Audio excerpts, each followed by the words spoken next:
One कैसे हैं आप सब।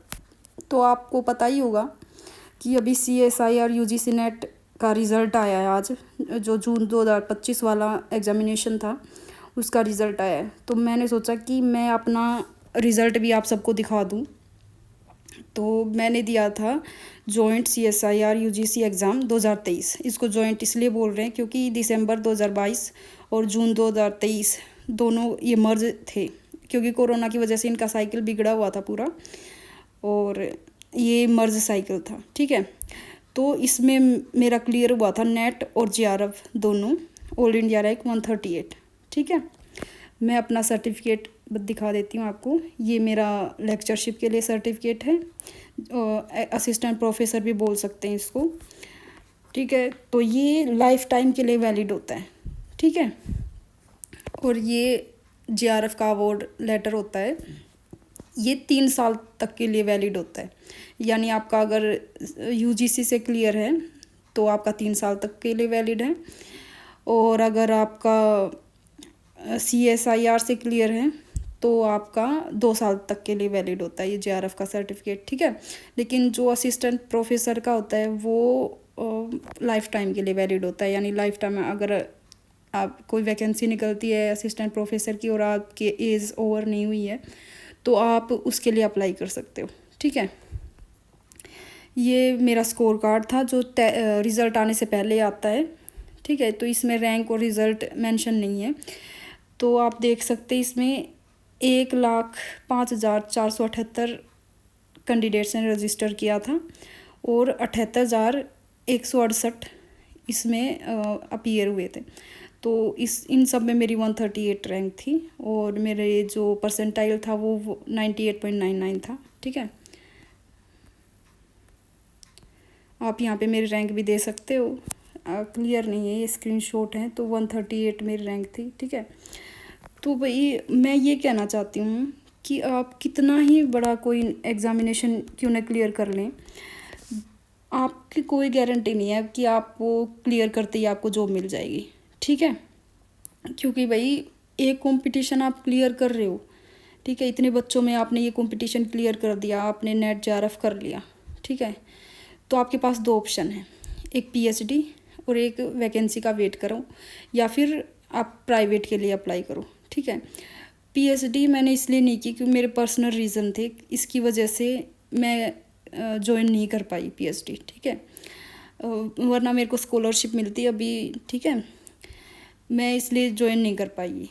दूसरा प्राइवेट जॉब, तो आपको प्राइवेट जॉब का हाल पता ही है। ठीक है, जैसे मैंने सुना कहीं पे कि वहाँ पर एक प्राइवेट कॉलेज है और वहाँ पर नेट वाले भी जॉब कर रहे हैं, बिना नेट वाले भी, और सैलरी में कुछ ज़्यादा डिफरेंस नहीं है। तो फिर मैं ये सोच रही हूँ कि भाई अगर मेरे को उसी पे स्केल पे काम करना है तो फिर इतना कंपटीशन करके मैंने क्यों नेट किया था, है ना। मेरे को तो ज़्यादा सैलरी मिलनी चाहिए ना, क्योंकि भाई इतना मतलब 13 यूनिट्स होती हैं लाइफ साइंस नेट के एग्ज़ामिनेशन में। ठीक है, वो 13 यूनिट, मान लीजिए फर्स्ट यूनिट बायोकेमिस्ट्री है तो वो एक यूनिट हम एक सब्जेक्ट की तरह पढ़ते हैं। जब हम MSc कर रहे होते हैं ना, तो वो एक यूनिट हमें एक सब्जेक्ट की तरह पढ़ रहे होते हैं। जो MSc कर रहे हैं उनको पता है ये लाइफ साइंस से। ठीक है, और जब हम इतना टफ एग्ज़ाम निकाल रहे हैं, इतना मतलब इतना टफ, मेरे को तो अभी भी टफ लग रहा है क्योंकि भाई बहुत ही डीप क्वेश्चंस आते हैं इसमें। ठीक है, तो भाई हम इतना टफ एग्ज़ामिनेशन निकाल रहे हैं। ठीक है, इतना कंपटीशन से एग्ज़ामिनेशन हम निकाल रहे हैं JRF के साथ, तो हमें पे स्केल में तो कोई डिफरेंस मिलना ही चाहिए, है ना। प्राइवेट का मैंने बता दिया, PhD का मैंने बता दिया, और फिर एक और ऑप्शन है गवर्नमेंट जॉब। तो गवर्नमेंट का भी मैं बताती हूँ। अभी असिस्टेंट प्रोफेसर की जॉब के लिए वैकेंसीज आई थी, जो हरियाणा के हैं वो जानते हैं। ठीक है, तो फिर उसमें 47 वैकेंसीज थी जूलॉजी के लिए।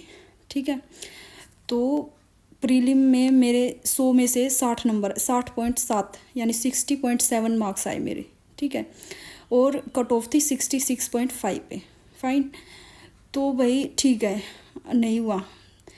मेरे को सबसे ज़्यादा दिक्कत पता कब हुई, जब मेरे से कम नंबर थे किसी के और वो मेंस के लिए क्वालिफाई हैं। हालांकि मेरे नॉन के नंबर थे, वो कई सारे नॉन हैं मेरे जिन्होंने ये टेस्ट दिया था। मैं उनके लिए दुखी नहीं हूँ भाई, ठीक है तुम रिजर्व कैटेगरी के हो, तुम्हारे लिए दुखी नहीं हूँ मैं खुद के लिए दुखी हूँ कि मैंने मेहनत की थी, तुमसे ज़्यादा नंबर लिए हैं और मैं मेंस के लिए नहीं बैठ पा रही हूँ। मैं तुम्हारे लिए हैप्पी हूँ कि तुम्हें मौका मिल रहा है, ठीक है, लेकिन मुझे भी मौका मिलना चाहिए था, है ना। क्या मैं गलत सोच रही हूँ ये आप बताओ, ठीक है। तो 60.7 मार्क्स थे, 66.5 पे जनरल की कट ऑफ थी, ठीक है। वो इसलिए थी क्योंकि सिर्फ 4 गुना को वो क्लियर कर रहे थे, ठीक है। यूपीएससी में भी 10-12 गुना कैंडिडेट्स को लिया जाता है प्रीलिम जो क्लियर करते हैं मेंस के लिए, लेकिन यहाँ पर सिर्फ 4 गुना। भाई थोड़ा सा तो परसेंटेज बढ़ाओ, हमें कम से कम मेंस में बैठने का तो मौका दो। क्या मैं गलत कह रही हूँ ये, ठीक है। तो ये गवर्नमेंट जॉब का हाल है। तो अब पता नहीं अब वो वैकेंसीज़ कब आएंगी, ठीक है। तो आप ये बताओ आप कितना ही बड़ा एग्जामिनेशन क्यों ना क्लियर कर लो, ठीक है, आप कितनी अच्छी रैंक क्यों ना ले आओ, कोई गारंटी नहीं है कि आपको अब जॉब मिल ही जाएगी, ठीक है। आपको हर लेवल पे कंपटीशन देना पड़ेगा, ठीक है। कंपटीशन वो आपको सबसे अच्छे मार्क्स उसमें लेने पड़ेंगे। पहले कंपटीशन तो कोई एलिजिबिलिटी टेस्ट है वो क्लियर करो, ठीक है, जैसे टीचिंग में स्टेट सी टेट या फिर कोई स्टेट टेट होता है, पहले तो वो क्लियर करो। उसके बाद वैकेंसी का कोई जो है कोई अता पता नहीं वो कितने टाइम में आएंगे। आपको पता ही है कि केवीएस की वैकेंसी कितने टाइम से अटकी हुई कि अब आएंगी, ठीक है। तो लेकिन अभी तक नहीं आ रही, ठीक है। तो कोई गारंटी नहीं है कि आपको कब जॉब मिलेगी। आप टेस्ट क्लियर करते रहो, कितना ही कंपटीशन वो क्लियर करते रहो, ठीक है। जब तक आपके हाथ में वो ज्वाइनिंग लेटर नहीं आ जाता ना तब तक कोई श्योरिटी ही नहीं है, ठीक है। तो भाई जिसका भी नेट जेआरएफ जो भी है आपका नहीं हुआ तो कोई टेंशन लेने की बात नहीं है, हो जाएगा भाई। होके जिनका हो रखा है वो भी कई सारे ऐसे हैं जो ऐसे ही बैठे हैं, ठीक है। मैं आपको डिमोटिवेट नहीं कर रही हूँ, बस ये बता रही हूँ कि ज़्यादा किसी चीज़ को दिमाग पे ज़्यादा दबाव मत बनाओ, मेरा तो टेस्ट ही नहीं हुआ, मेरा तो ये नहीं हुआ, भाई मत बनाओ कोई दबाव, ठीक है। तुमसे पहले भी टेस्ट क्लियर करके बैठे हैं और उनके हाथ भी अभी कुछ नहीं आया, ठीक है। तो हो जाएगा, टेस्ट भी हो जाएंगे और एक दिन जॉब भी मिल जाएगी, मुझे यकीन है। ऐसे ही मेहनत करते रहें तो भी मिल ही जाएगी एक दिन तो जॉब। लेकिन कोई भी किसी भी चीज़ का फितूर अपने सर पे ऐसा मत चढ़ाओ कि इतना स्ट्रेस मत लो भाई मेरा ये चीज़ नहीं हुआ, जिनका हो गया उनको क्या ही मिल गया, है ना। तो अपने शांत रहो, दिमाग को शांत रखो। तुम्हें जब जॉब मिलनी होगी, जब तुम्हारी किस्मत में होगी वो मिल जाएगी, तुम्हारे हाथ में मेहनत करना है, ठीक है। बस थोड़ा फ्रस्ट्रेशन था मेरे दिमाग में कि भाई आप कितना ही कुछ मेहनत कर रहे हो, कोई आपकी गारंटी लेने वाला नहीं है कि भाई अब आपको जॉब मिल जाएगी, ठीक है। तो भाई किसी भी चीज़ को दिमाग पे इतना हैवी मत होने दो और अपनी फ्रस्ट्रेशन भी टाइम से निकाल लिया करो, कभी कभी निकाल भी लेनी चाहिए, दिमाग में इतना बोझ नहीं रखना चाहिए। तो मेरे दिमाग में बस यही बातें थी कि और कितने टेस्ट क्लियर करने पड़ेंगे भाई, जैसे मेरा एचटेट भी हो गया, सीटेट भी हो गया, है ना। नेट पहले से ही हो रखा था, बस वैकेंसीज का और वेट है। पर मेहनत करती रहूँगी मैं, ये मैंने खुद से प्रॉमिस कर रखा है कि भाई कितना ही टाइम लग जाए मैं मेहनत करती रहूँगी जब तक मुझे एक अच्छी जॉब नहीं मिल जाती, ठीक है। मैं हमेशा मेहनत करती रहूँगी। ऐसे ही आपको सोचना है कि भाई अब की बार नहीं हुआ तो कोई नहीं, फिर हो जाएगा, मेरे से पहले हो रखा है उन्होंने क्या ही उखाड़ लिया, बस ये सोचना है और ज़्यादा दिमाग पे प्रेशर नहीं बनाना है, ठीक है। तो वही, thank you so much for watching, keep supporting this channel, है ना। और खुश रहना है, कोई टेंशन नहीं लेनी, ठीक है, बस मेहनत करते रहना है, ओके। तो भाई थैंक यू सो मच।